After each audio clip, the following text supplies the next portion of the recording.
ಹೊಡೆದು ಬಿಸಾಕಿ ರಾಜ್ಯವನ್ನು ನಮ್ದು ಮಾಡಿಸ್ಕೊಳ್ಳೋಣ ಬನ್ನಿ ಎದೋಳಿ. ಬಿಗ್ ಬಾಸ್ ಕನ್ನಡ ಸೀಸನ್ 11 10ನೇ ವಾರದತ್ತ ಸಾಗುತ್ತಿದೆ. ಒಬ್ಬೊಬ್ಬರಿಗೂ ಗೆಲ್ಲುವ ಹಠ ಹೆಚ್ಚಾಗಿದೆ. ಒಬ್ಬೊಬ್ಬರೇ ಮನೆಯಿಂದ ಹೋಗ್ತಾನೂ ಇದ್ದಾರೆ. ಇನ್ನು ಉಳಿದಿರುವುದು ಕೆಲವು ದಿನಗಳು ಮಾತ್ರ. ಈ ಕೆಲವು ದಿನಗಳಲ್ಲಿ ಯಾರು ಉಳಿದುಕೊಳ್ತಾರೆ ಅನ್ನೋದೇ ಮುಖ್ಯವಾಗುತ್ತೆ. ನಾಮಿನೇಷನ್ ಎಲಿಮಿನೇಷನ್ ಎಷ್ಟು ಟಫ್ ಆಗುತ್ತೋ ಅಷ್ಟೇ ಆಟ ಕೂಡ ಸ್ಟ್ರಾಂಗ್ ಆಗುತ್ತಾ ಹೋಗುತ್ತೆ. ಮನೆಗೆ ಇಬ್ಬರು ವೈಲ್ಡ್ ಕಾರ್ಡ್ ಎಂಟ್ರಿ ಮೂಲಕ ಬಂದವರು ಕೂಡ ಸರಿಯಾಗಿ ಹಾವಳಿ ಮಾಡ್ತಿದ್ದಾರೆ. ಮಂಜುಗೆ ಮಂಜುನೇ ಸರಿಸಾಟಿ ಎಂದುಕೊಂಡಿದ್ರೆ ತ್ರಿವಿಕ್ರಮ್ ಸ್ಟ್ರಾಂಗ್ ಎಂದುಕೊಂಡ್ರೆ ಈಗ ಮಂಜುಗೆ ಸರಿಯಾಗಿ ಟಕ್ಕರ್ ಕೊಡ್ತಾ ಇರೋದೇ ರಜತ್. ಮನೆಯೊಳಗೆ ಸವಾಲಿನ ಮೇಲೆ ಸವಾಲು ಶುರುವಾಗಿದೆ.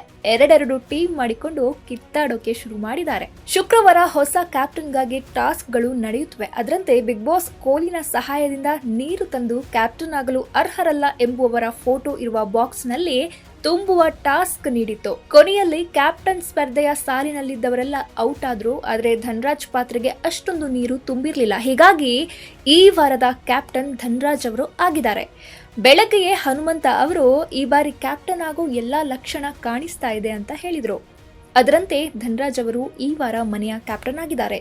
ಇನ್ನು ಧನ್ರಾಜ್ ಜೊತೆಗೆ ಶೋಭಾ ಕೂತು ತಿಂಡಿ ತಿನ್ನುವಾಗ ವಾರದ ವಿಮರ್ಶೆಯಲ್ಲಿ ತೊಡಗಿದ್ರು. ಈ ವಾರ ನಾನು ಏನು ಮಾಡಿಲ್ಲ, ನಾನ್ ಮಾತ್ರ ಅಲ್ಲ ಯಾರೂ ಏನು ಮಾಡಿಲ್ಲ, ಸುಮ್ಮನೆ ನಾನೇ ಹೋಗಿ ಕಳಪೆ ಬೋರ್ಡ್ ಹಾಕಿಕೊಂಡು ಜೈಲಿನಲ್ಲಿ ಕೂತು ಬಿಡಬೇಕು ಎನ್ಸುತ್ತೆ ಅಂತ ಹೇಳಿದ್ರು. ಧನ್ರಾಜ್ ಬಳಿ ಈ ರೀತಿ ಹೇಳಿದ್ದೆ ಶೋಭಾಗೆ ಮುಳುವಾಯ್ತಾ ಅಂತ. ಅಂದಹಾಗೆ ಧನ್ರಾಜ್ ಕ್ಯಾಪ್ಟನ್ ಆದ ಮೇಲೆ ಒಂದಷ್ಟು ವಿಶೇಷ ಅಧಿಕಾರವನ್ನ ಪಡೆದಿದ್ದಾರೆ.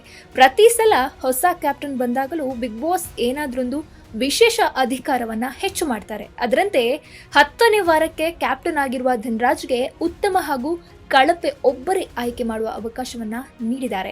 ಧನ್ರಾಜ್ ಬಿಗ್ ಬಾಸ್ ಕೊಟ್ಟ ಅಧಿಕಾರ ಬಳಸಿಕೊಂಡು ಶೋಭಾ ಹೇಳಿದ ಮಾತು ನೆನಪಿಟ್ಟುಕೊಂಡು ಶೋಭಾ ಅವರಿಗೇನೆ ಕಳಪೆ ಕೊಟ್ಟಿದ್ದಾರೆ. ಈ ವಾರ ಪೂರ್ತಿ ನೀವು ಎಲ್ಲಿಯೂ ಕಾಣಿಸಿಕೊಳ್ಳಿಲ್ಲ ಎಂಬ ಕಾರಣ ಹೇಳಿದ್ದಾರೆ. ಇನ್ನು ಧನ್ರಾಜ್ ಕಳಪೆ ಕೊಟ್ಟ ತಕ್ಷಣ ರೊಚ್ಚಿಗೆದ್ದ ಶೋಭಾ ಅವರು ನನ್ನನ್ನೇ ಯಾಕೆ ಟಾರ್ಗೆಟ್ ಮಾಡೋದು ಅಂತ ಹೇಳಿದ್ದಾರೆ. ಅಷ್ಟೇ ಅಲ್ಲ, ಎಲ್ಲರ ಮುಂದೆ ಸವಾಲಿನಂತೆ ಮಾತನಾಡಿ ಅವರ ಅಮ್ಮನಿಗೆ ಕ್ಷಮೆ ಕೇಳಿದ್ದಾರೆ.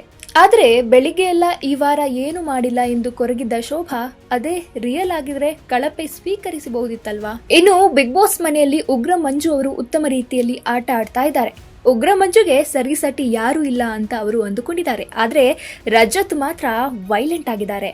ಮಂಜುಗೆ ಪ್ರತಿ ಮಾತಿಗೂ ಟಕ್ಕರ್ ಕೊಡ್ತಾ ಬಂದಿದ್ದಾರೆ. ಇನ್ನು ಮಂಜುನ ಮದ ಇಳಿಸುವ ಪ್ರಯತ್ನದಲ್ಲಿ ಇದ್ದಾರೆ. ಅವರ ಆಟಕ್ಕೆ ಅನೇಕರಿಂದ ಮೆಚ್ಚುಗೆ ವ್ಯಕ್ತವಾಗ್ತಿದೆ. ರಜತ್ ಒಂದೊಂದು ಮಾತಿಗೂ ಮಂಜು ಸೈಲೆಂಟ್ ಆಗ್ತಾ ಬಂದ್ರು. ಮಂಜು ಅವರ ಮದ ಇಳಿಸಲು ಒಬ್ಬರು ಬಂದೇ ಬಿಟ್ರು ಎಂದು ಕೆಲವರು ಮಾತನಾಡಿಕೊಂಡಿದ್ದಾರೆ.